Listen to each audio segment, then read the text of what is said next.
আসসালামু আলাইকুম বন্ধুরা, আজকে বলবো ড্রাগন গাছ সম্পর্কে।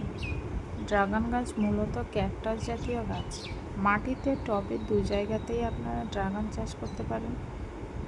আজকে বলবো টবে কিভাবে ড্রাগন চাষ করবেন। টবে চাষ করার জন্য প্রথমে বড় টবে বা ড্রামে জৈব পদার্থ সমৃদ্ধ বেলে দোআঁশ মাটি নিন।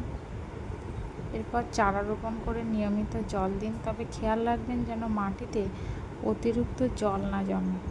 দিনে ৬-৭ ঘন্টা রোদ পায় এমন জায়গায় টবটি রাখুন।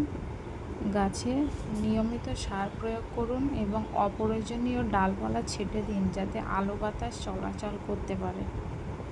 এই ড্রাগন গাছ মূলত সারা বছরই রোপণ করা যায়, কিন্তু এপ্রিল থেকে সেপ্টেম্বর মাসের মধ্যে রোপণ করলে ফলন ভালো হয়।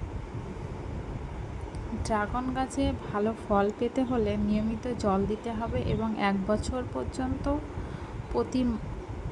প্রতি মাসে ১০০ গ্রাম করে ইউরিয়া সার দিন।